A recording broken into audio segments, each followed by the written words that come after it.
Good day mga kagulong, kalabatit sa Salanlop TV. Isang magandang umaga. And another day, another video mga kalapatits. So, mga umaga napag-off tayo. Siyempre mag-update naman tayo sa mga ibon natin na hinang nilalang. Although alam na natin yung magiging resulta sa race, gugulong na naman tayo. Pero dahil nga masaya tayo, patuloy lang tayo naglalaro. So ngayong araw mga kalapatits, papalipad tayo ng mga ibon natin para kahit pa paano naman umabot sila hanggang third lap. So tingnan natin lumakas man lang yung kahit konti yung mga ibon natin mga kalapatits. Nang sa ganun makasabay man lang sila kahit konti hanggang third lap. So lagi tayong gumugulong sa race pero ganun pa rin. Tuloy-tuloy lang tayo, masaya tayo sa ginagawa natin mga kalapatits. Kahit pa na yung gulong natin, importante, masaya tayo sa ginagawa natin. Medyo magastos, pero kasama talaga yun sa pag-iibon mga kalapatits. So nakapagpalipad tayo, syempre pag nakapagpalipad tayo, masaya na tayo sa isang araw. So mamaya magpapakain na tayo ng mga breeder natin. Let's go! So, ang problema lang natin dito sa loop natin mga lodi, hindi natin nakikita pag nag-loop fly sila. Gawa na, nasa ibaba yung ating loop. And napapalibutan tayo ng matataas na bahay.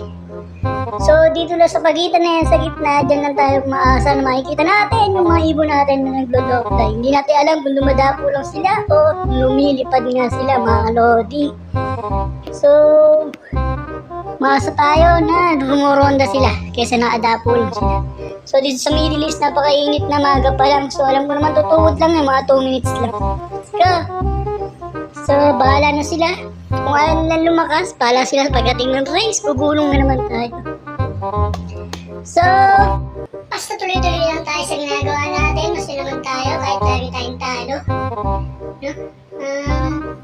At least madaming kaibigan natin. And masaya tayo sa ginagawa. Nalilibang tayo. Hindi na tayo ng homesick. Diba, no? So, hindi natin naisip masyado yung mga problema natin.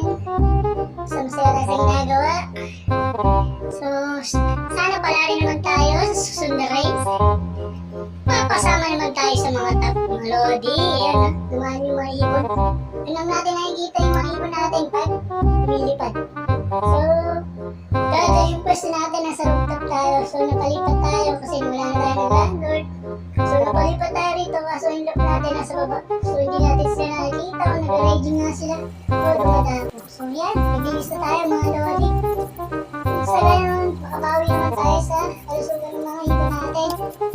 Isa na mag-isakit and then pagdating ng race, maging maayos naman yung lipad nila. So, tapos tayo sa kabila. So, sunod naman tayo sa kabilang gilid. So, dito naman tayo maglilinis mga lodi. Pero syempre, hindi lang naman yung gilid, pati ilalim ng kulungan natin, kailangan natin linisin. Kasi dito na-iimbak yung mga ipot ng mga ibon natin, mga lodi. So, madali lang naman silang linisin, mga lodi, kasi meron naman tayong pangkay.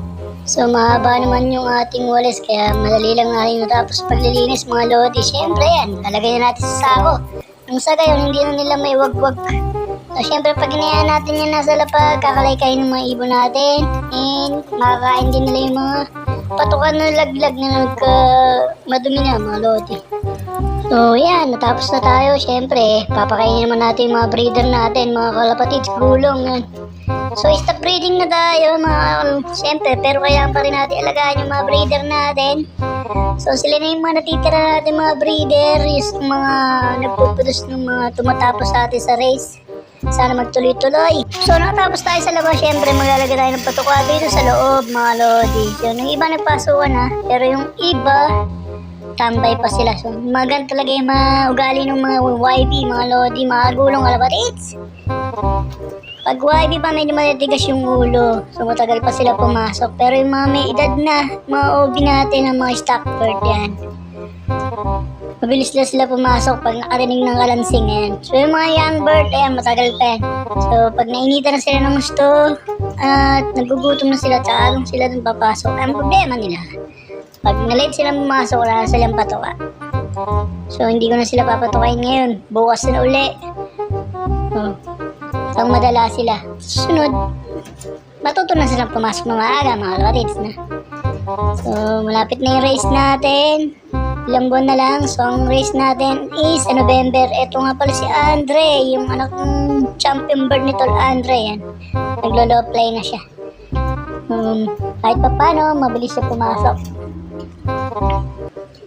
So sana mag-produce siya ng magandang maglabas siya na dito, mag-perform siya dito sa loop natin mga lodi, kasi maganda yung resulta niyan doon kay Tol, yung tatay niya kay Tol Andre mga lodi. Let's go! Bye!